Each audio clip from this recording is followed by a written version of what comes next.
Hi guys, how are you? Hey, Doing good. great.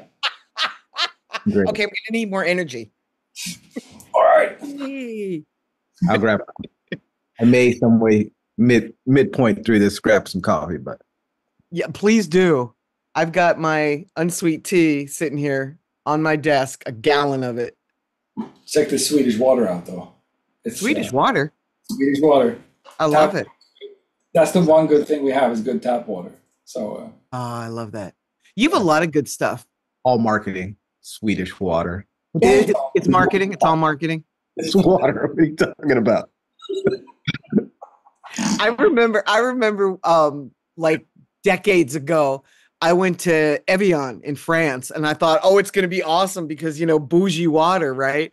I get to Evian and it's not attractive whatsoever, but you can drink the water out of the gutter and it's delicious.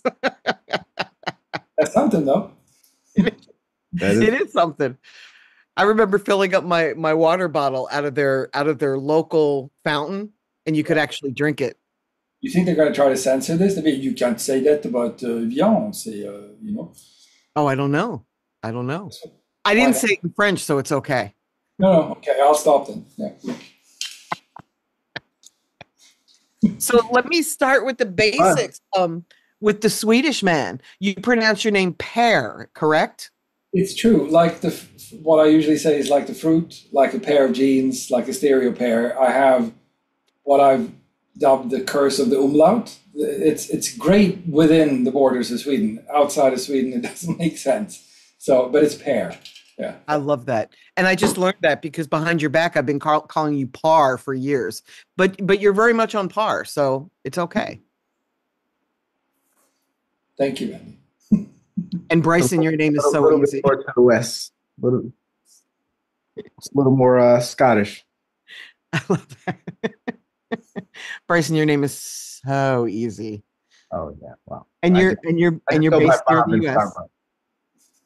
It's just the only way they'll get my name right if I go by Bob in Starbucks. Somehow they're going to screw it up though, because that's their job. That's it. It It's is part, absolutely their job. part of the brand promise. We're dissing brands today. Welcome. We are dissing brands. We are dissing brands today. I kind of always do though, but Yeah, we're allowed to. I won't. I won't make that part of my shtick. No, we're good. So, can we start with? Um, I would love to talk about AO because I really am excited about what you guys are building. You've had it up for a year, so you're not really building it; it's built.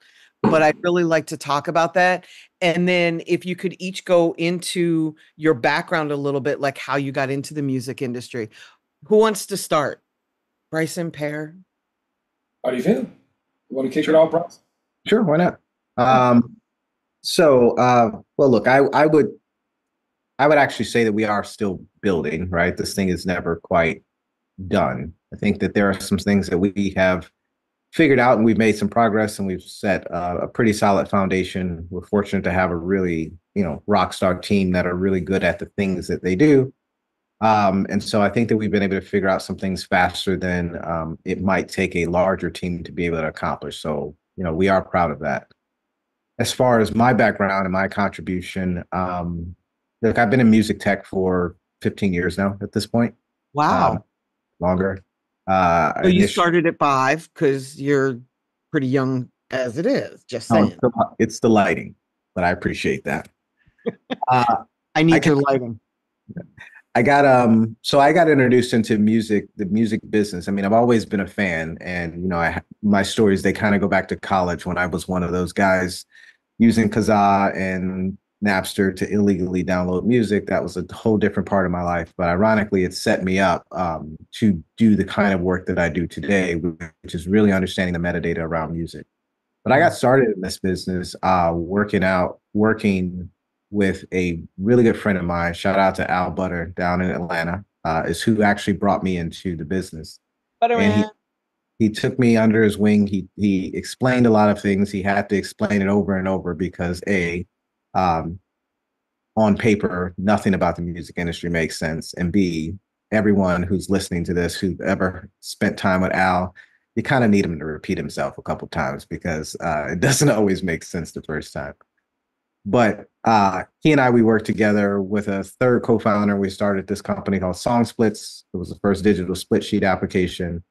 Um, So important. Going through that process, we really started to understand the complexity about creating when from the studio sessions to then registering those works and then getting it in the system and how that impacted how people were learning Hey, how to get paid, right? And so going through that really painful process, it was very clear that that the emperor had no clothes. Like this whole thing, this entire industry that we all love, that we assumed is doing very well for itself, is effectively being run on Microsoft Excel docs. And that was a bit concerning and terrifying, but it was enough of an intrigue to get me to want to dive all in. And so I've spent the better part of, like I said, the last decade and a half really working on that problem, trying to help lubricate the wheels and make sure that people are getting paid. Because a thing that I said when I was working with Al at the time, it was there are a lot of companies that are out here trying to figure out ways to help artists make new money. There's all of these new applications, new platforms, new video tools, and things like that. Fundamentally, I felt that artists didn't need a new way to make money. They needed a way to collect the money they were already making. And that seemed like a less competitive and more pertinent issue to go and solve for. And that's, what I've spent the better part of my music tech career focusing on. So that's my story. I love that. That's good. I have a different path, but that led us up in the same place, Bryson, as well, which is, and I think I'll start there. I started playing piano when I was 5. I grew up in a family that's musical. Then I played the trumpet and then the accordion. I still play the accordion. Might do it for Stacy, who's visiting here later on today. I'll let her review that. But when I was 15, I traded the accordion for a home studio and, figuring out MIDI, connecting all of that. In 2004, I did my first release. I did iTunes #1 in the jazz category in 2005. So I've been, but I always had music as a hobby. What I did sort of daytime as a job. I started early in web development and, the whole digital world, mid-90s. And then I just got into starting different companies and solving different kinds of problems. I've prior to starting Tracklib, which I'll get to, I built what's now is the world's largest distributed solar power company in India, where the problem was there is no power. We started in Uttar Pradesh, where there are about 400 million inhabitants, and half of them don't have power, right? So in just that state, so it's pretty huge. The problem to solve. We figured it out, and we managed to build infrastructure. And I've told people several times, when you've solved power in rural India, you're kind of ready to take on music rights. Back to what you said, Bryson, there is no infrastructure. It's really complex. Even people that should know how it works don't know, and a lot of the knowledge is local, specific to territory or a country. So zooming back a little more than 10 years, I started a company called Tracklib. The idea was to, coming from music, having built these other companies, looking at, look, you have great creators that want to use rights protected music, and then you have people owning that music, and it's really complex. You have people Really complex. It's like Deborah Manis Gardner, who's, of course, co-founder and chairwoman of AO, which we'll get to, that managed to get it done, right? But to do it at scale, and she was instrumental as well in making sure Tracklib could happen in the first place. But it took almost 10 years to figure out the odds and ends, build the platform, get the rights in, and facilitate more automated sample licensing, which is now providing completely new income to a lot of the creators of music, which is great. And a lot of music has come out. Now, what frustrated me in building Tracklib, because I thought I knew music rights, I put music out, right? I was thinking, I'm on top of this. I had no idea. I didn't have any idea of anything outside of Sweden. I'm looking even now at the deals that I did, my label deal, my publishing deal, I would never sign today, but I didn't know, and I'd forgotten to register my neighboring rights. I did have significant airplay in some territories, lost all of that, I realized retrospectively.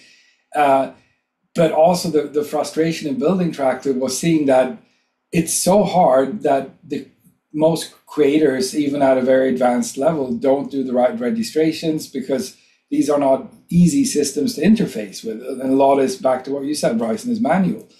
and meaning that a lot of registrations are missing, meaning that the money that has been generated can't flow to the right people. So Deborah and I were conversing.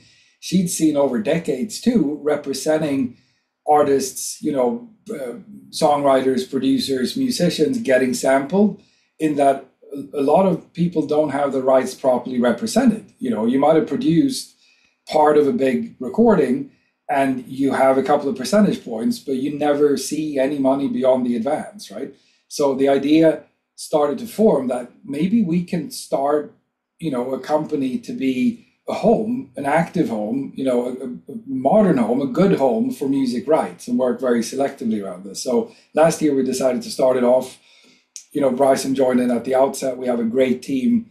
We're a globally distributed team. The whole idea is to provide hyper efficient copyright administration. So really, if you own music rights, we take care of all those copyrights and we make sure they're globally represented and that every penny is collected. And what's enabling this is a combination of the team and the technology, data, a lot of the things that you've built, Bryson, as well, in terms of understanding what's going on out there. And this is the complexity, is just the volume of data out there. You're looking at a massive increase that we've seen in the past 10 years of the number of songs being released. The system didn't work before the floodgates opened. It's certainly not working better after this volume came into the picture. So that's why we decided to we're going to build this organically. We're going to build this on an invitation only basis.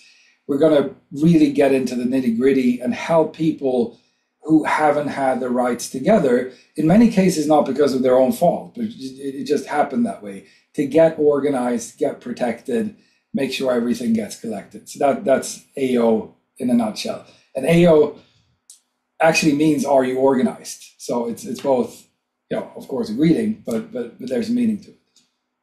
I love that. One of my friends asked me what AO stands for, and I said it stands for all your own, because it's all your own. That's true. Thank you for that. Can I use that? Have you trademarked it, or is it up for? Okay. I know it's all yours. Remix. Exactly, it's the remix. Exactly, AO 2.0. Bryson, can you explain to us what the black box is? Because I get asked that so much, and I really love your definition of it. I make sure the windows are closed. Definition of the black box. I mean, I don't know that I have a consistent and clear definition of what the black box is. I mean, ultimately, what we're talking about is monies that have been collected for streaming, performance, whatever, around the globe. And this money, it sits in these disconnected bank accounts. It's been accumulated over a period of time, and it just has failed to be paid out. It's failed to be paid out in most cases because either the company doesn't understand who they're supposed to pay, or there is a conflict in what is stated that they're supposed to pay.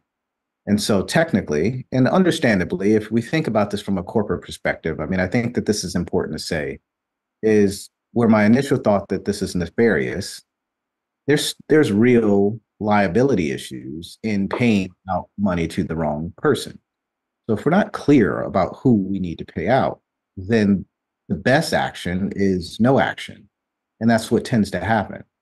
But when we're talking about this money accumulating in any number of 400, 500 organizations around the world that are holding this money, there was a point at which PROs, and I'm not going to pick on them, but there was a point at which in their annual reports, they would state how much in undistributed royalties that they still had available. For some reason, they don't do that anymore. We can assume our own reasons why they don't do this anymore. But I remember when I used to run across these reports early on in the song splits days, we were talking about hundreds of millions of dollars that were unpaid. And then you would look for a definition for why it was unpaid. And there would be some asterisk that would explain because we were unable to identify who we're supposed to pay this money to. And so I think, again, trying to give you a more succinct definition of the black box, I mean, effectively what it is, it's it's like the lost and found of the music industry. We found this stuff. We don't know who it belongs to. So if people show up and they claim it, sure, we'll give it out. But if no one shows, we're not going to go and build a website and list everything and tag it and start reaching out to people for it. And so the better case scenario here is prevention.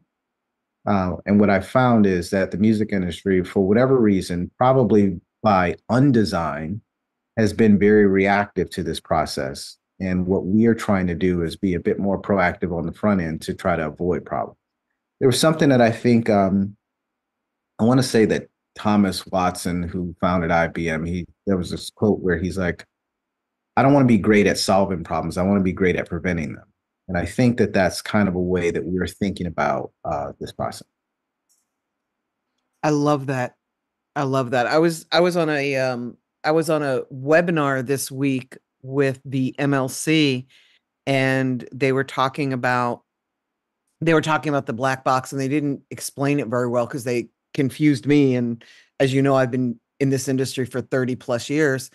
And while they were talking about it, I went to their website because they have a little search box where you can go and you can see if there's any uncollected money that belongs to you. And I typed in one of my artist friends' names, and it spun and spun and spun. So I said, okay, well, I'm on a webinar anyway. I'll just let it go. The webinar lasted for 45 minutes, and it spun for the entire 45 minutes. I was never able to check and see if Warren G had any money in the black box or not. And it's so interesting to me because it can be something as simple as somebody mistyping a name when they put you into the computer. You know, they transpose letters, or it could be as simple as an artist, you know, who's sleeping on his mom's couch when he starts his career, you know, moving and not updating their address because they're not thinking about that. They're thinking about, you know, whatever it is they have going on in that sphere of the moment. And it's funny to me because I have helped artists recover money out of the black box. And if I can find the artist, I don't understand why they can't find the artist. It's not really hard to see that an artist is owed money and to go onto Instagram and DM them and say, hey, you're owed some money, please reach out. That took, you know, it took me all of 10 seconds. So I'm not in the habit of doing this, Per. I'll let you jump, but I want to say this. This is important. I'm not in the habit of defending the status quo, but I think the issue is it's volume, right? If you take the number of artists that you're focused on versus the number of, you know, clients that ASCAP has as an example, like we're talking about a scale issue. I mean, at Huge best, scale issue. Good point. have 200 admins maybe that can do this, and they are getting thousands and thousands of registrations. Most of it is not important music. And so I think that we would want to believe that technology does make this a little bit easier. But even if they could identify all of the information, just building a contact and a reach out and a management of that communication, I think that that's a really, really big task that, quite frankly, there isn't a whole lot of upside for them to go and do it. So they're not terribly incentivized to do it. But even before we get to the incentives, I mean, just the pure engineering and application to try to get that done, I think it's a little bit more complicated than people think.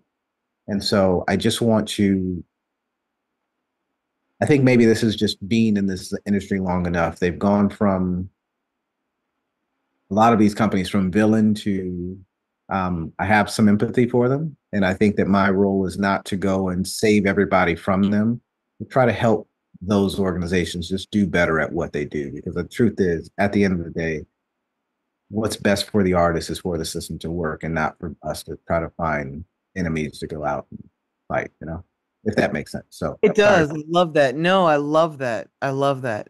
I love Perry, that say something. you expressed it much better than I would have actually. Just adding on, it's volume and it's resource, and looking at many PROs and CMOs, many of them are actually not for profit. They're owned by their members. They don't have huge budgets for technology for these types of investments. And as we said before, if this was a system kind of crumbling, you know, under its own weight before the volume that came in with, you know, accessible digital distribution, it just compounded on a lack of resources that are there. And it's also the matter of proof, in that if you want to do, I mean, to do a registration, you have to know the data. If you don't know the data, you're looking at really detective work that needs to be done, right? And tracking down people that might be very hard to reach. And when you're already struggling to deal with the volume that's there, that's kind of, so I mean, that's what we flipped at AO to say that, okay, we'll do that work on behalf of people that have created and own the music, and we do it song by song, right? Which is why we're never going to grow to have millions of songs, which is why we built this boutique, so that we can do that detective work and do all those corrections, right? I love that. So what do you guys do at AO? The big part is, and it's down to, again, the O as an organized, but it's what we help our clients with is, first of all, to get organized, to get an overview of what is owned, what's the paperwork around that, what's the proof of ownership. Then we start looking at what is out there, what does the world reflect, what you actually own at the PRO level for publishing, at the CMO level for neighboring rights. Also now we've added recording royalty administration, which is to help producers finally get paid on their producer points, for sampled artists to finally get back on the back end that they were going to receive. But it starts with assessing the data, the documentation, the paper trails, then going in and correcting all of this and making sure it's all collected. That's kind of the baseline. On top of that, we also work actively with all the clients we have to try to find new opportunities. It can be licensing, it can be sampling opportunities, but having the scale and building it the way we do allows us to be active and actually represent our clients. So we're not a passive administrator to just register, hopefully register something at ASCAP or BMI if you're, for example, in the US, and we're not all the way to a full publisher with a 10-person A&R team, even though we have an amazing A&R with CAT. But it's really tailoring a service to what we see that people need. The people that have joined in so far range from estates. We're then working with the heirs of songwriters, of artists, of producers that own music rights, all the way to active current writers that put out music. Amazing. That's the quick description. I love that. You touched on something that I'd like to go a little deeper on, if you don't mind. You talked about the producer royalties, and I think you're one of two companies that collect that. No one else does. So could you talk a little bit about that? Because it's an area where most producers don't even realize that they're owned. Is that mechanical royalties? What we're looking at is actually recording royalties. So, I mean, if you look at a producer who produces for an artist, the agreement is usually some type of advance or some type of upfront payment.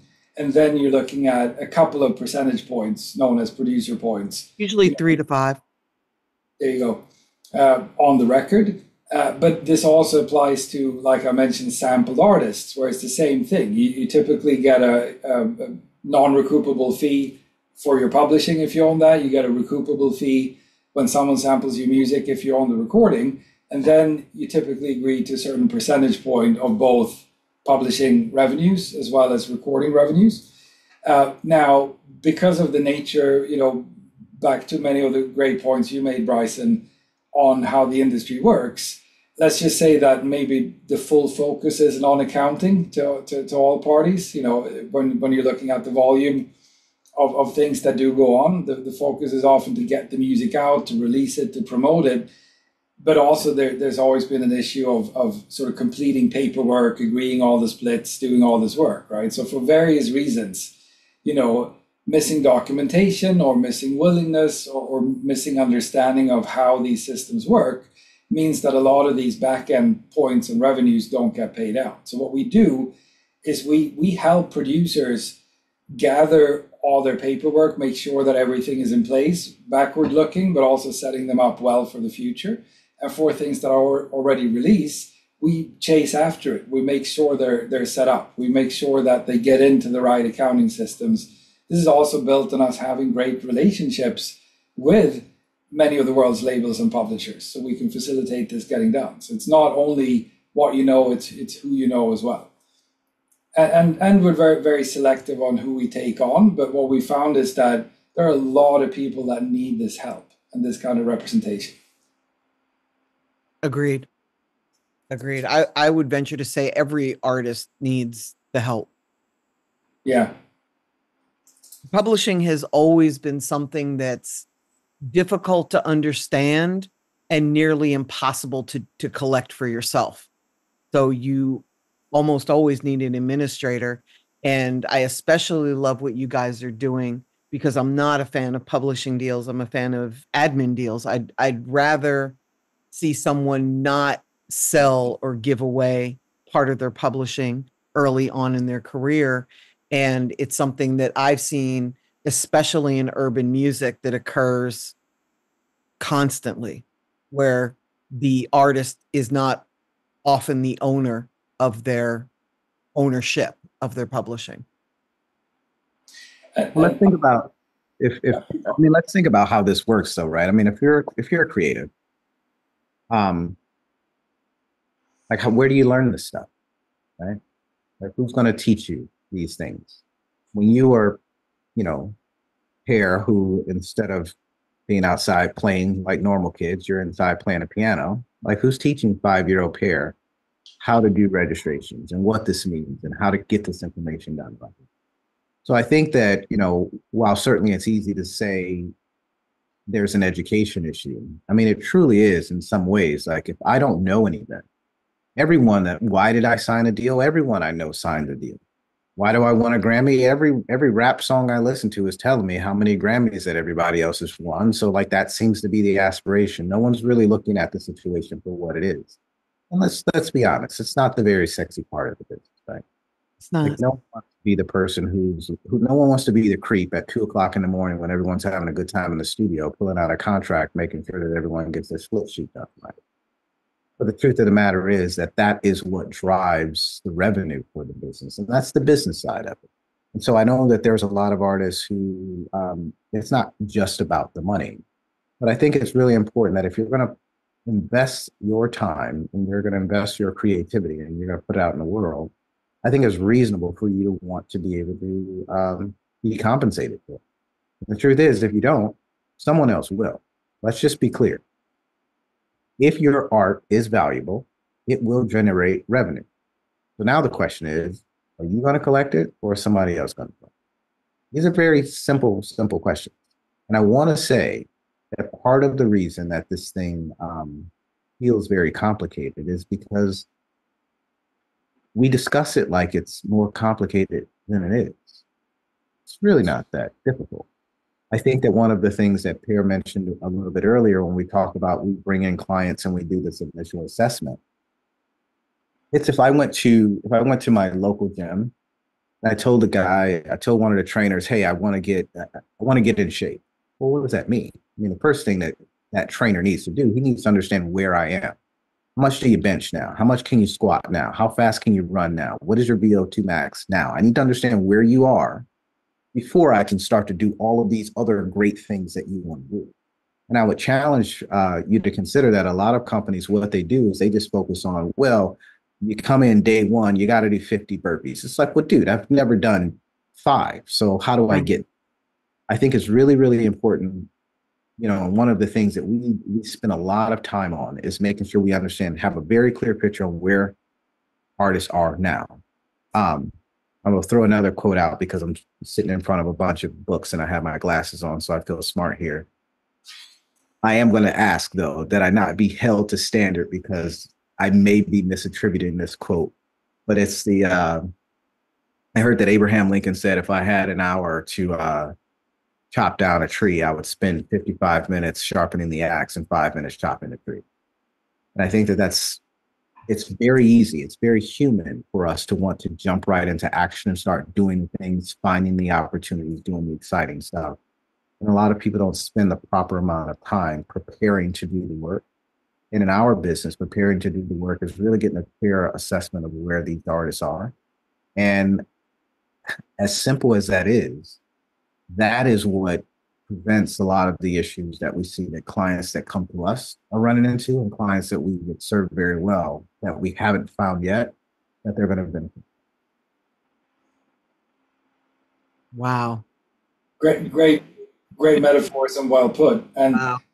I think on just the idea of selling too, based on that, you're selling something where you don't actually really know what you own or what the value is in many cases, right?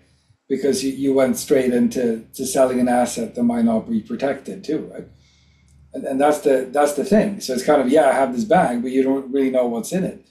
And we see that again. I mean, looking at, with the sort of frenzy that's been around catalog transactions, right? The basic math of it is pretty simple. I mean, it's kind of what has this piece of music generated over the past, say, 3 years, what's the average of that, times a multiple, right? And the multiple being subjective, really. And we shared this on a webinar we did the other week, kind of what's the basis of catalog valuation. Now, the multiple is set by popularity of the artist, how much is this projected to turn over time, etc. But what you can affect, and what many people have sold their catalog haven't worked on, is the actual income side. So yes, the music is out there.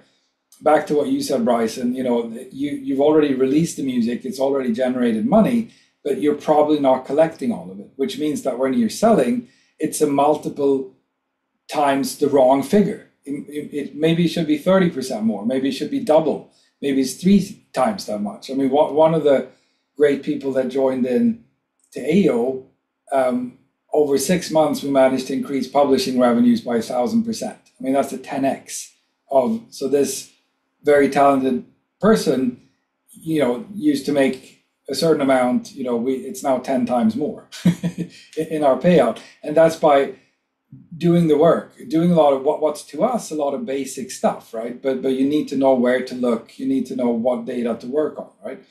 But once you do, so you shouldn't. I really agree with your sentiment that you led with, Wendy, that many people that have sold probably regret that decision later on. And speaking of agreements, I regret some of the ones I did sign before I knew better. But it's, I would say, before you sell, it might not necessarily be a bad thing to sell or to lease your royalty stream, that some people do as well. But make sure that it's performing optimally before you do so, because the kind of scale difference is huge. And make sure you understand what deal you're doing, because a lot of artists, they're desperate. They're desperate for money, and they don't take the time to understand. They just see the advance. They know that they're broke and they know they need money. So they're reacting out of desperation instead of out of understanding. And I would say a Turkish quote that I learned is always negotiate on a full stomach, even if you're hungry, right? Yes. So if that's possible. I mean, it might be dire straits, you might be forced to do something, but I would say, the best advice that we could give is look into what's actually out there, or get some help to look into, have you protected all your rights? The fact that if you created music and it's getting a lot of, for example, plays on Sirius XM, you're getting digital airplay, or non-interactive streaming in the US. A lot of people are not aware of Sound Exchange. A lot of people are not aware of the fact that you should register somewhere else besides, at least having an ASCAP or BMI registration, right? And these are, of course, 2 completely different things. So it's just seeing that. I mean, so I think the basic advice to anyone starting out is always register your work, always register the song, the composition with your local PRO. Might be BMI or ASCAP in the US, STIM in Sweden, GEMA in Germany. At least sign up with one as you're starting out to have a registration. And then make sure to sign up also for a neighboring rights organization, known as a collective management organization. That would be Sound Exchange in the US, that's PPL in the UK, that's SAMI in Sweden.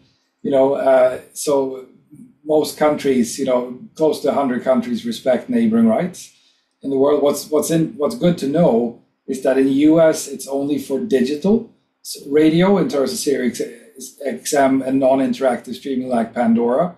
But for the rest of the world, it's also for radio. So it's normal terrestrial radio, it's TV, it's broadcast. And that's serious money. I mean, That's big.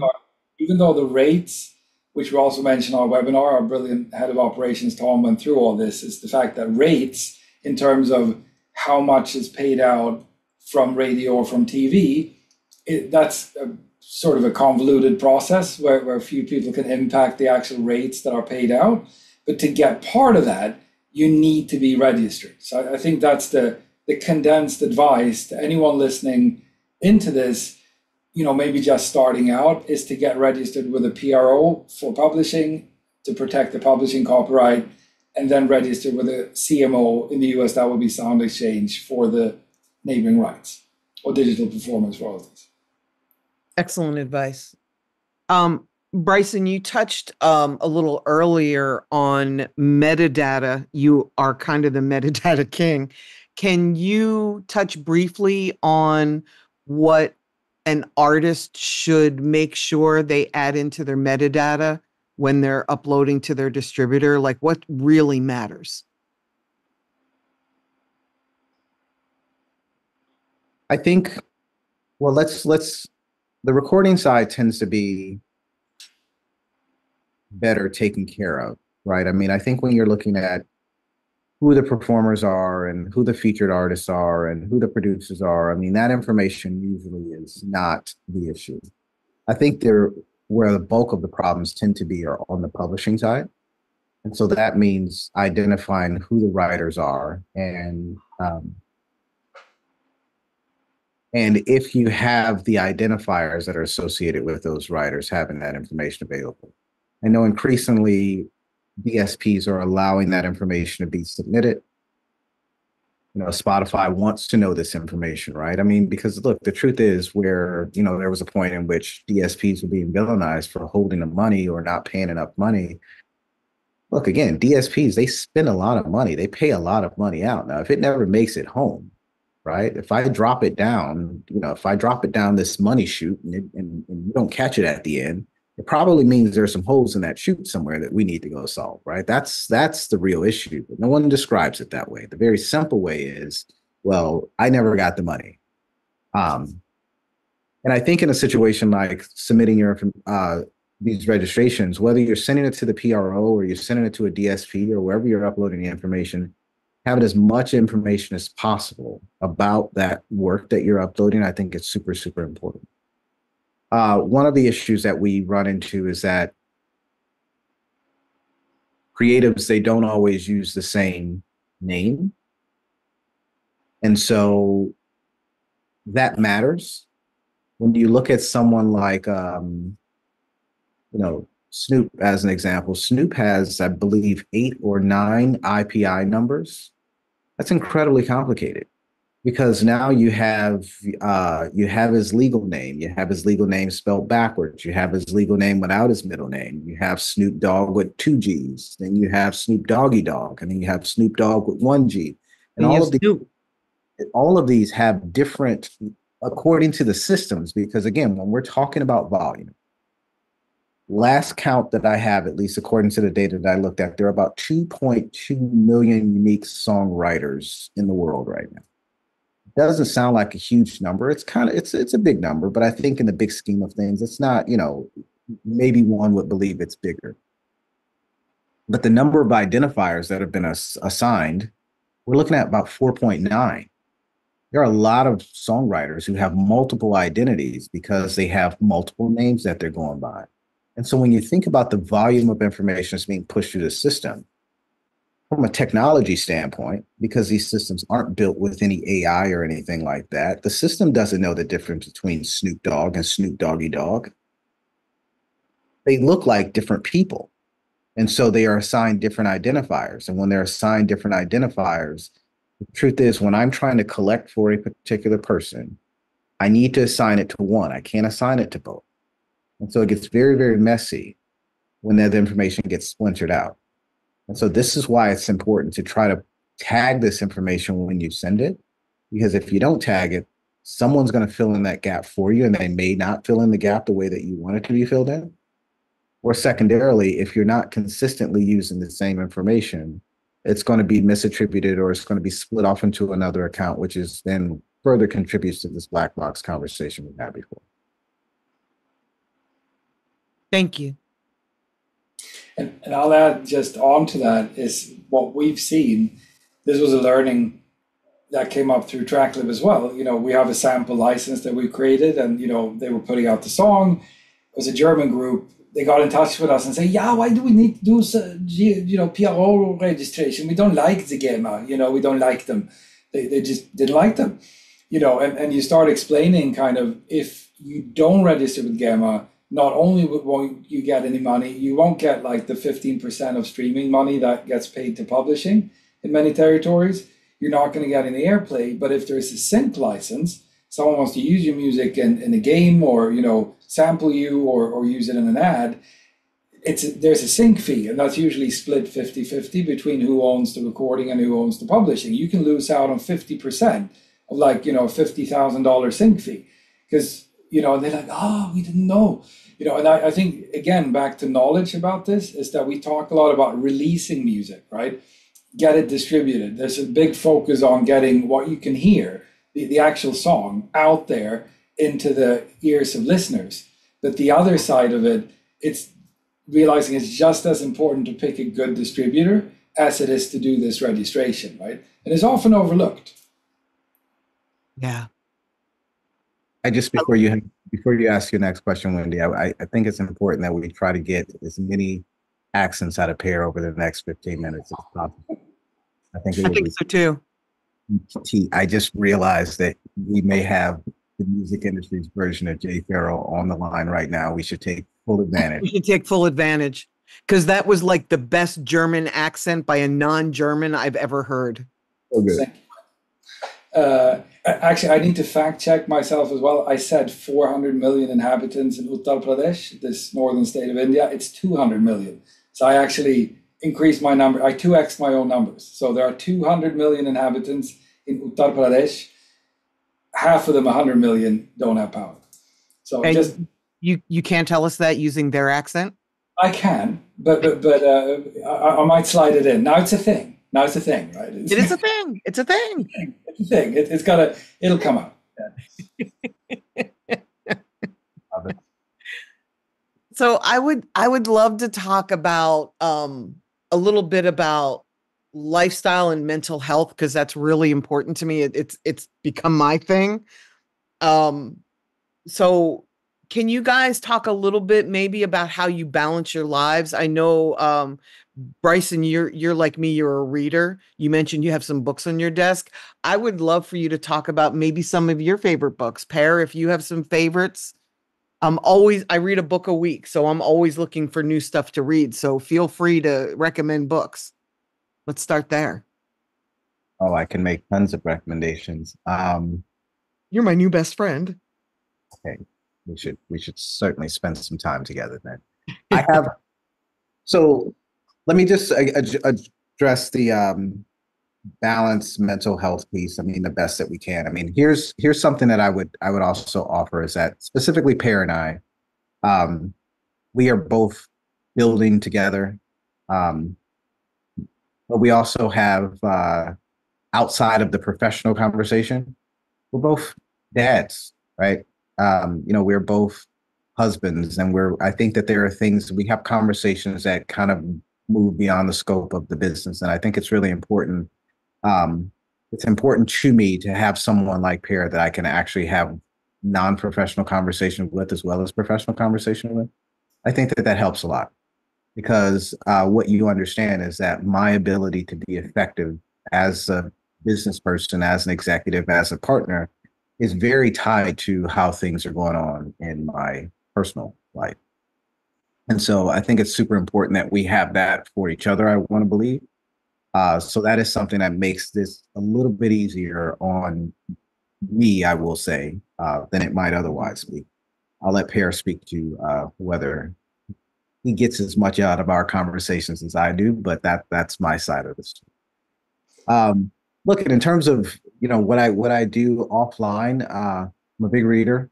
I still very active in sports. I play basketball with 6-8 hours a week. Still. Wow. work out as often as I can. I have three daughters and one on the way. So there's a lot that's happening in my personal life. And so um, I spend a lot of time with my kids the best that I can. So when I'm not working, I'm spending time hanging out with the kids. I went to a concert in the city last night with my middle daughter. We went to a show at the Mercury Lounge in New York and saw some new young artists, Solia out of Texas, and Baby Bugs. Not music that I had listened to before. But it's a fun time. It's a fun time to just get there, just her and I. We get to the city, we get catch a show, we grab dinner after, we get home late. And those are the things that I try to do as often as I can outside of the work stuff because that fills my cup. It gives I me love energy to get back and when How I old do is she?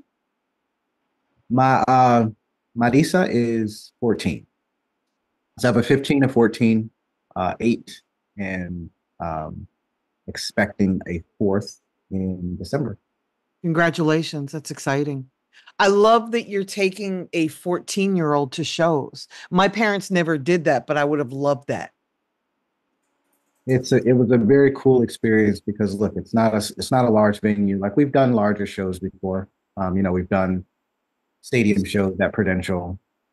But this was something that was small. It was intimate. She got to actually meet the artists and spend some time with them because it was a small enough venue. And it was hard to get her to sleep last night, which means that she's probably struggling at school today, but it was totally worth it. Totally worth it. You're an awesome girl, Dad. Thank you. You are. And I do. They mean as much to me, the conversations that we have, Bryson. And I think it's a big part is to remember that we are human beings as we work as well. And I think there's been a big disconnect between that in all lines of business. It kind of, you think you need to play a professional role. I think at core of it, you know, is hopefully reaching a stage where you can be honest, not with just other people, but with yourself on who you are and what you need, and to express. I think a lot of people struggling with mental health. I have too. I've dealt with anxiety, performance anxiety, bunch of different things, and worked on that over the years. I'm 47 now. I'm finally starting to get a glimpse of self insight or understand a bit more. Maybe in another 30 years, it will be even better. But I think there's a stigma still around how we feel. And I think a lot of people feel they need to play a role. And it's about knowing that if you're readable, you will actually get help. If you express this, most 9 out of 10, maybe 9.5, 9.9 out of every 10 people, there are always anomalies, when hearing I need help or I feel this way, will respond to it to say that, hey, take the day off, or how can I help, or talk to me, right? So I think it's stigma that's holding people back from just being human beings in all situations. So I think that's a core of it. I don't think all corporate structures adhere to this insight, and stuff that I build. I've done my best to apply this to try to lead with openness, but to create space for the fact that we are human beings, right? We mess up, we have terrible days, and we have amazing days. We start all our weekly calls with just going around the team and checking in. How are you? What's going on in your life? Share everything, which means that, look, if you're having like hormonal issues that day, it's life is too much, or a thing happened or whatever it is, when you share that, people will treat you better and have that understanding. So it's really fundamentally communication, being okay with that. And I think to anyone listening into this who are struggling, we're all struggling. Everyone has their own battle, but to know that, please express it, because most people will both sympathize and empathize and provide help because we're wired altruistic. And certain cultures, certain environments can bring that out of people, and certain cultures and environments can sort of suppress that in people, right? So it's about daring to have the conversation and remembering that. Love that. I think that's a big, yeah. How do you balance your life? I'm also a girl dad. I got two daughters. We do a lot of stuff. I'm a big fan of camping, or just going out. We have a little boat. We live close to the Swedish archipelago that has over 23,000 islands that you can access. We got a lot Wow. there. I'm actually taking my just turned 15-year-old oldest daughter to Fuji's and Miss Lauren Hill later on in October when they're coming to Stockholm. So that will be a first kind of big concert. So we do a lot of stuff for the family. It's also a great ego check, to have family to remember who you are. When you work a lot, keeps you grounded. But just to be present, there isn't such a thing as quality time with kids. It's quantity, and they always win. So you have to succumb to that. But it also keeps me balanced. I mean, I read a lot. I've always read a lot. I always read probably two or three books in parallel. And in the past year and a half, because I forgot to properly take care of myself, properly go to the gym, and you can't do that and still build companies. I realized last year I got to change this. I went back to the gym, found my meditation practice again, and it's really about having an active self-care routine. That can be anything, but as you know, everyone needs to set aside at least 5 minutes every day to just focus on themselves, and remind yourself that you're awesome, right? And that's a big part is intentionality.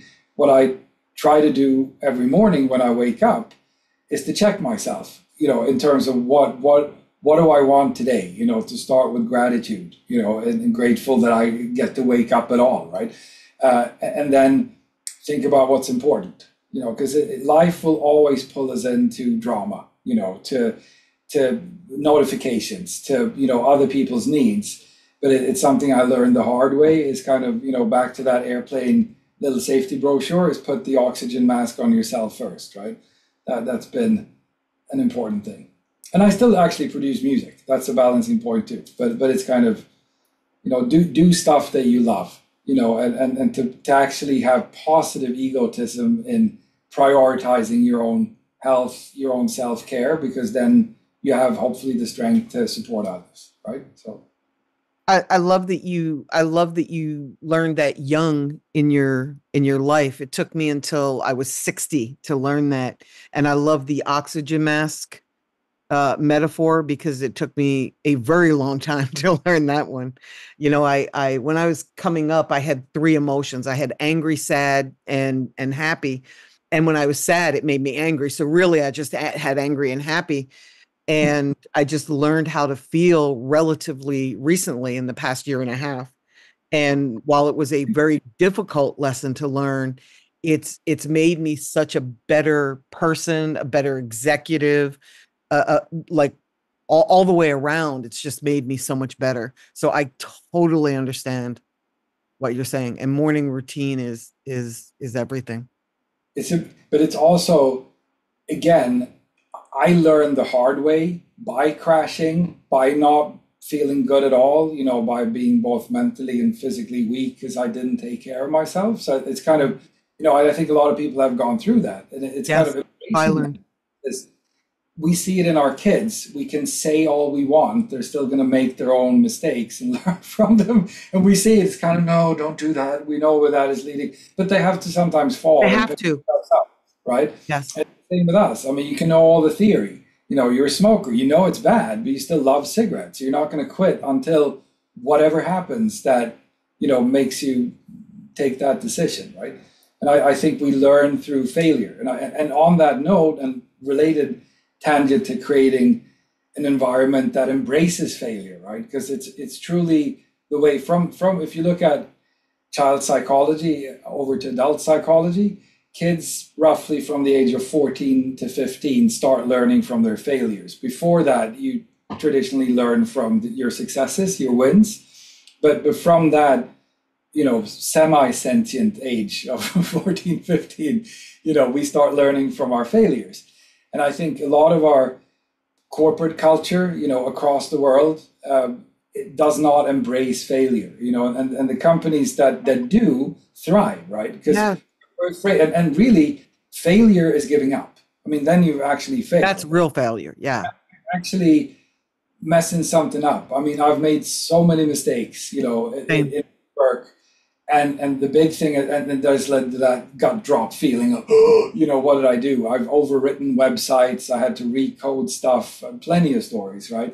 We seldom talk about this. We love to have the cozy fireside chats of, when I started this company, it all seems like, a completely planned journey, but it's actually the failures.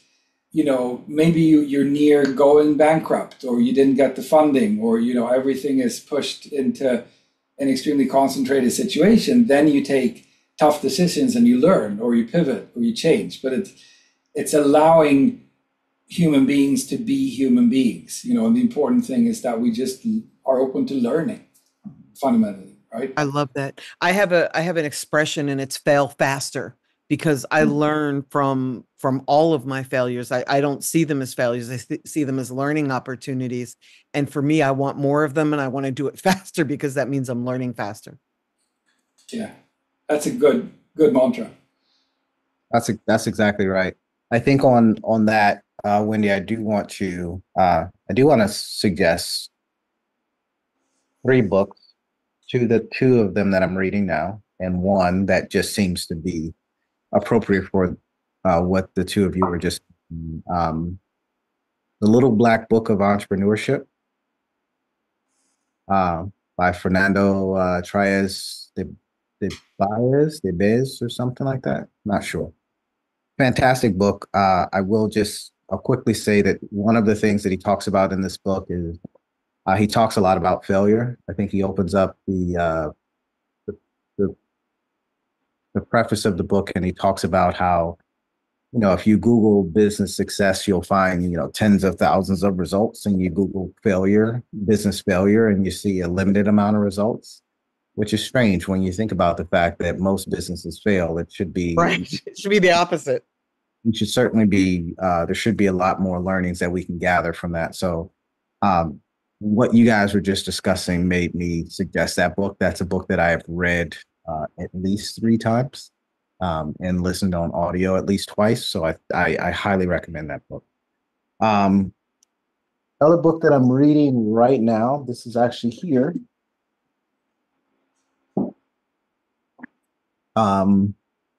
You Are My Friend, Shannon Lee, the daughter of Bruce Lee. So I'm about halfway through this book right now. Fantastic read. I really, really recommend it. And then the book that I had on the train ride to and from the city that I'm reading is Die with Zero by Bill Perkins.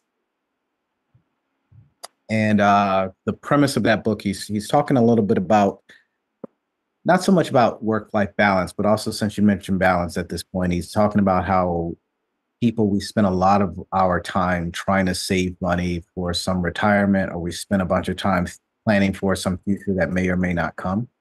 And he's talking about that ultimately, look, gathering these resources are about then having experiences that you remember. I think at the end of the day, if we're fortunate enough to have a moment of reflection before we pass away, we're going to be sat there with our family and our memories. We're not going to be looking for more time. We're not going to be looking for more dollars, and we don't prioritize spending enough time creating those memories. And so, to circle back to what we've talked about with the family stuff, it's really important to me to find time to create those experiences and those memories while I can, right?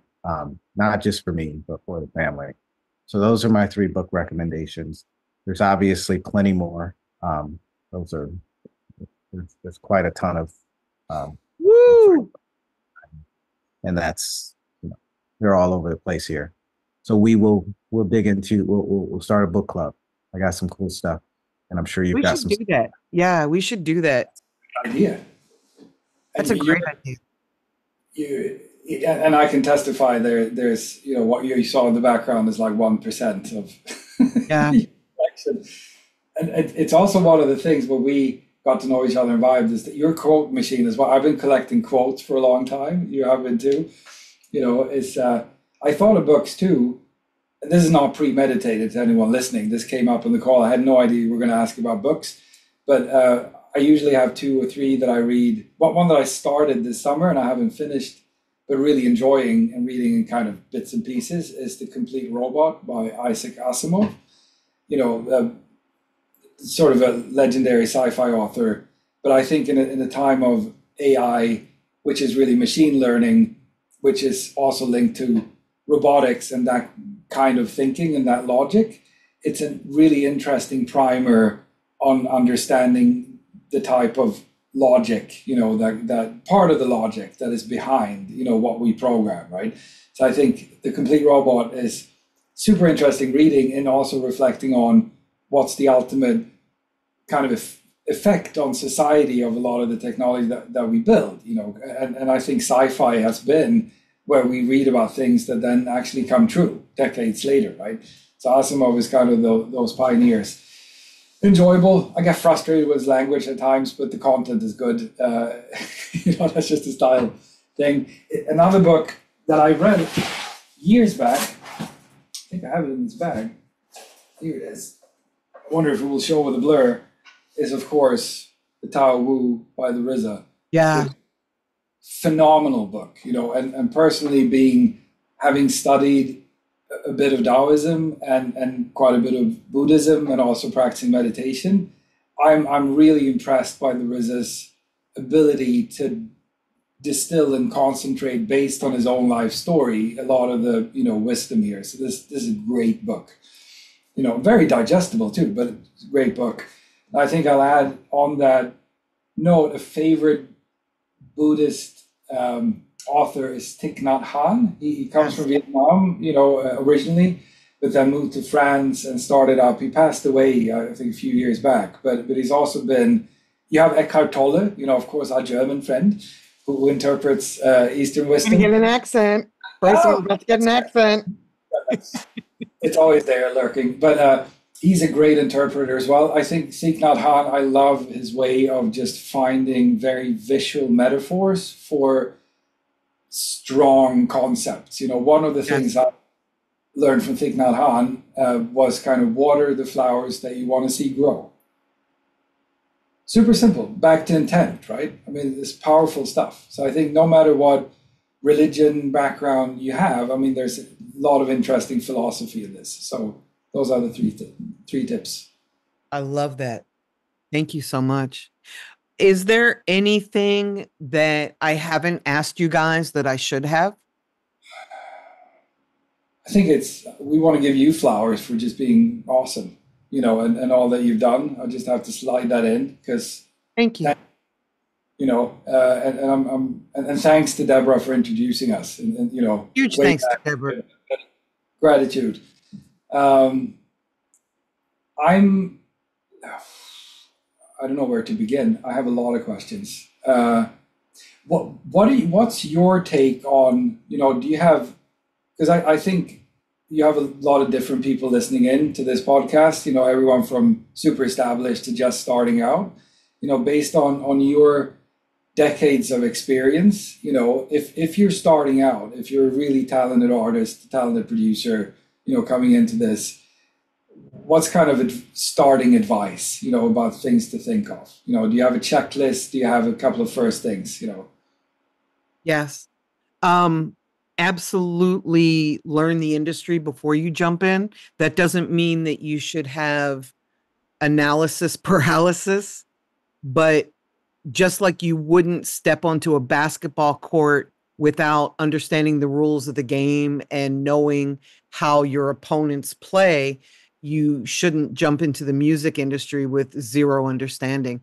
It's an arena where you can really get eaten alive. You know, Jeezy has an expression where you're either predator or prey. And I don't think it's that black and white, but I do think that if you jump into this industry without knowing any better, you will get eaten alive. You will get taken advantage of, because there are players in this industry that aren't looking out for your best interest, and they will definitely take what they can in order to profit themselves, you know? So understanding the game is important. Once you understand it, you realize that this is not a free industry. And I'm not sure where people got a memo, because I never received that memo that said it's free to build a career in music. And it's probably the thing that aggravates me the most because it should be free. Knowledge should be free. Art should be free, yet the creators should get paid, you know? So I just feel that if you're if you're gonna do this, figure out how it gets done and then figure out how to get what you need in order to get where you want to be. It's sort of like what you just said about watering the flowers that you want to grow. That's probably some of the best advice I've ever heard, and it's so simple. You know, um, people always think that the grass is greener on the other side, and it's not. It's greenest where you water it.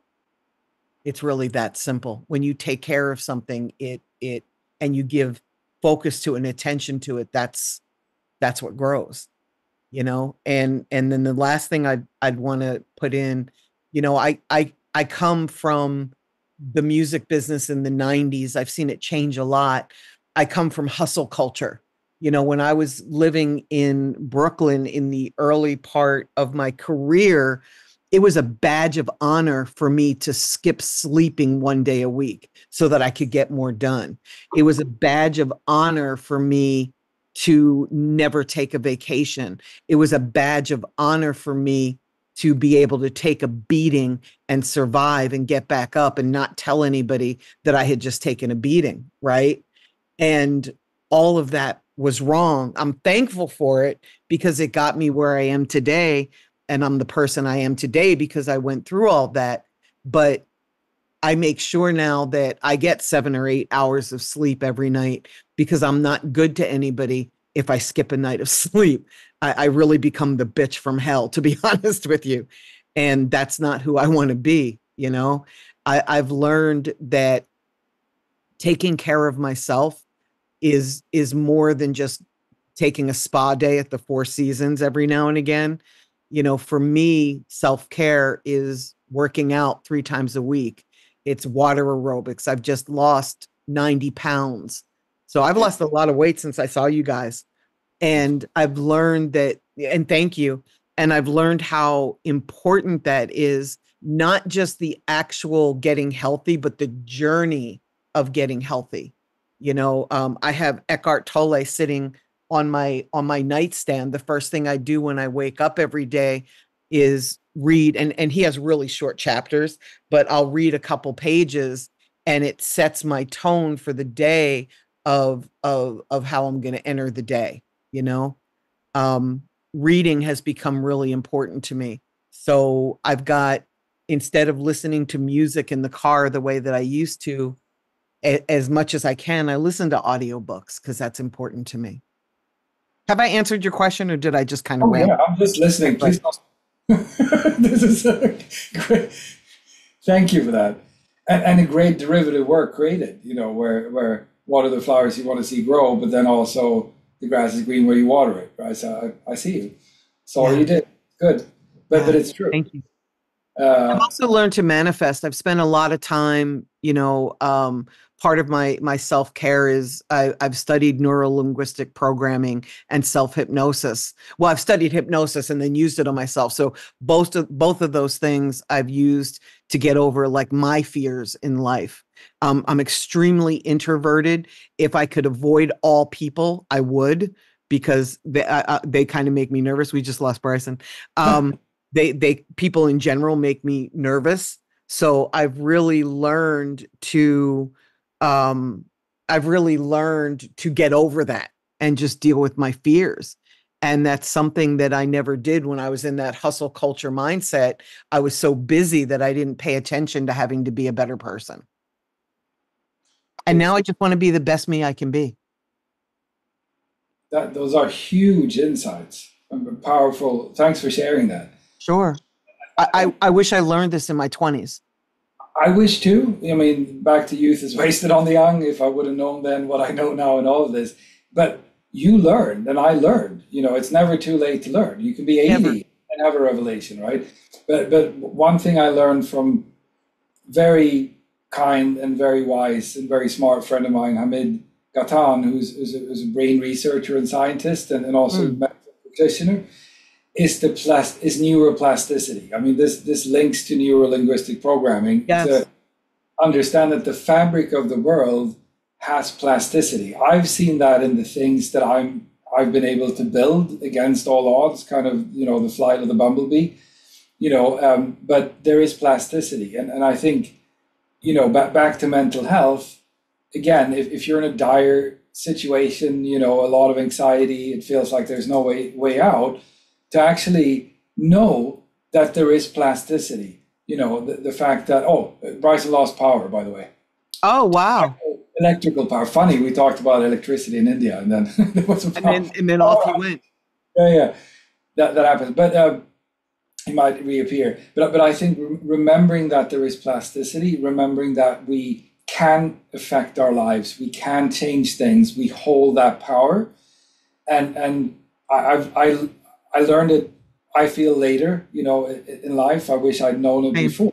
But there is plasticity. There's always room to change, and if Yes. you are, the brain is always changing. If there is frustration, is to embrace change. I mean, it's back to the classic quote, progress requires change, right? Yes. So, and we have it in us to actually change the very fabric of existence by being intentional, but knowing also there is plasticity, or we can actually program ourselves. What happens in CBT, if you go to therapy, is that you are actually reprogramming. Right? So even if you don't have a spiritual faith, religious faith, whatever it is, that's pretty awesome stuff, right? So by even through prayer and affirmation, or therapy or whatever it is, we work with the plasticity. We can change things. Exactly. That just triggered a thought, and I don't know why I'm mentioning this, but it just feels important for me to say it. It's kind of the difference between having a growth mindset and a fixed mindset. Whereas with the growth mindset, and you and Bryce and myself, we all have growth mindsets where we want to learn, we want to expand, we want to learn for the sake of learning. We want to become the best us's that we can be, right? The best me I can be, the best you can be, the best Bryson he can be. And when you have a fixed mindset, you kind of spend your life focusing on proving how smart you are, or proving that you already know something, so that you're not really able to grow and be the best you can be, Hey, Bryson, welcome back. We missed you. Somehow lost power here. I apologize. We have a hurricane going on. Maybe it's that. Maybe it's some residual hurricane issues. Yeah, it's I welcome the rain because it's been pretty dry around here, and your grass is getting greener. and your flowers are growing because the rain is focusing on them. Way to prove a point, Bryson. There it is. That's what I did. In comedy, we call that a callback, right? Callback. Right.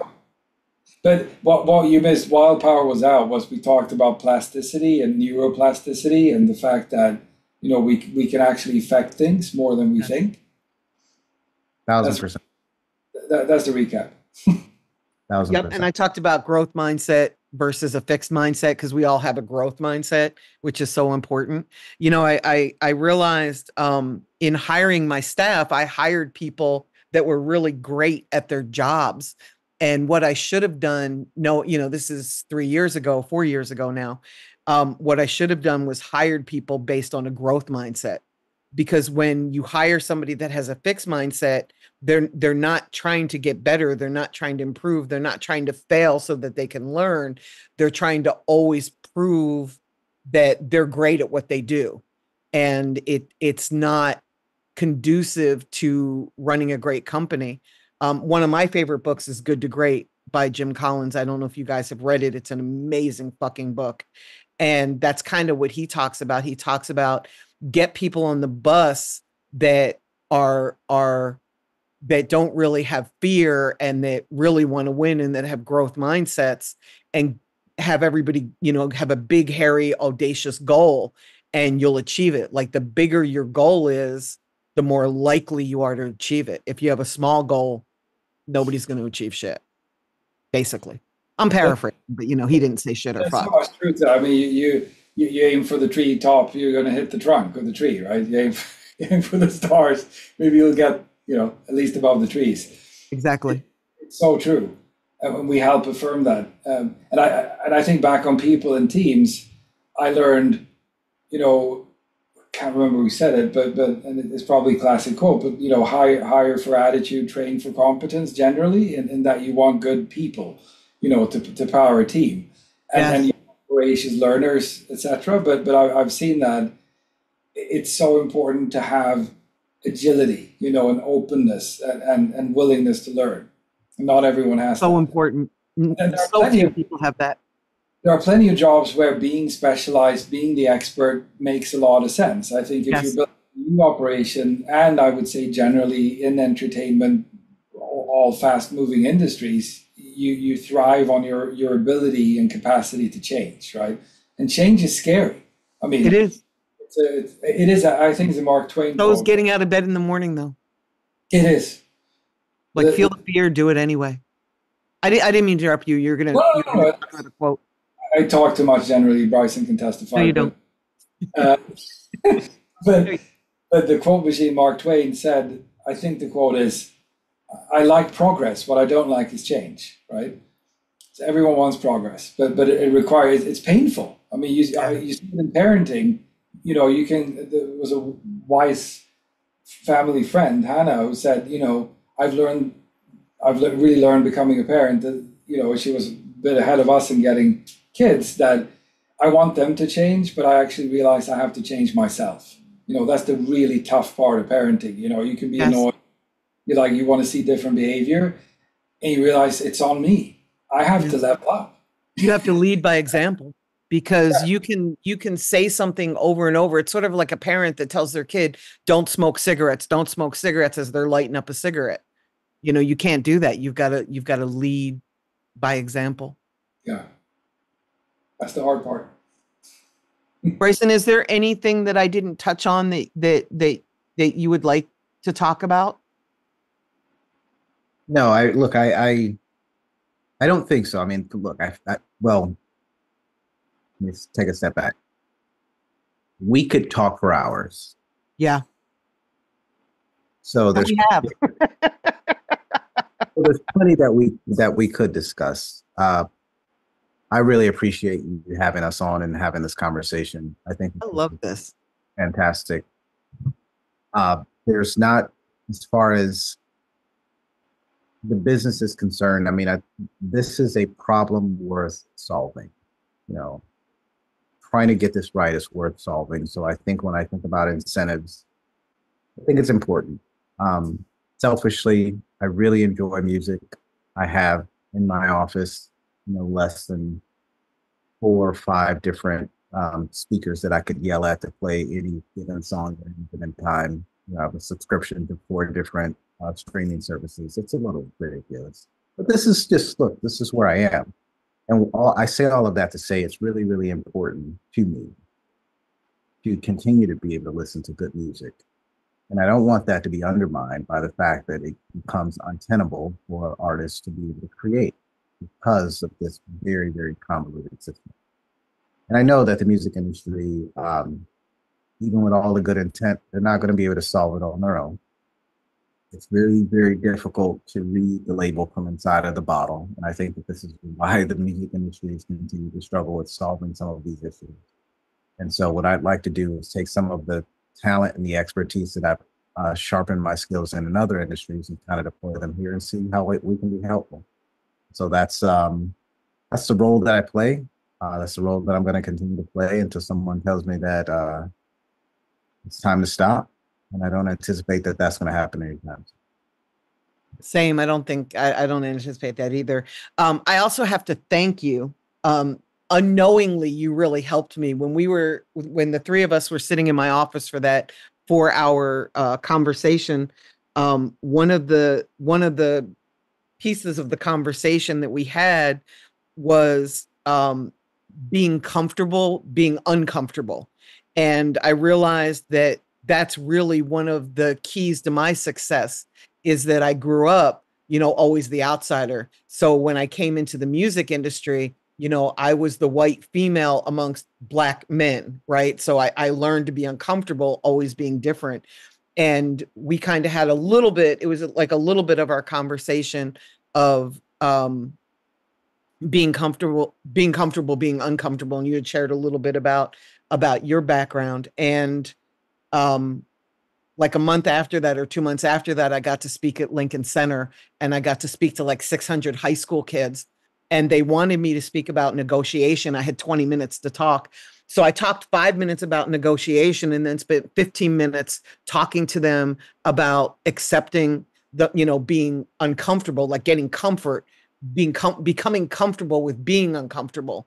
And I feel like I really got to deliver an amazing talk to high school students, to something that they could really apply and use in their lives, in their careers, far better than negotiating, right? Negotiating is important, but what's more important is learning to accept change and learning to be comfortable within ourselves and being comfortable being uncomfortable. And that all came from you. So thank you for that little seed that you don't even know that you planted, because you changed my life with that, and you changed the lives of the people I got to speak to at Lincoln Center. And thank you. Well, that's awesome that you got to speak to the kids. And listen, we're all trying to figure this out together, right? And, Yes. I think that's, if that message came through me, I'll take some credit. Certainly won't take all the credit. I think that we're sharing here, and this is why formats like this is super important for us to really talk these things out. Yeah, agreed. Thank you guys. You've been so generous with your time. I'm so appreciative. You've given so many gems here, both in the publishing world, the collecting money, the rights world, as well as in life in general. And that's so important. Thank you, Wendy. Thank you. I love you both so much. Thank you for starting AO. I think it's so necessary. Anything I can do to help you, I'm here for it. Well, let's not make this the last. How about that? I love that. I love that. Okay, my guy. Thank you so much for your time and your energy. Thank you. Okay. Bye, y'all. Bye.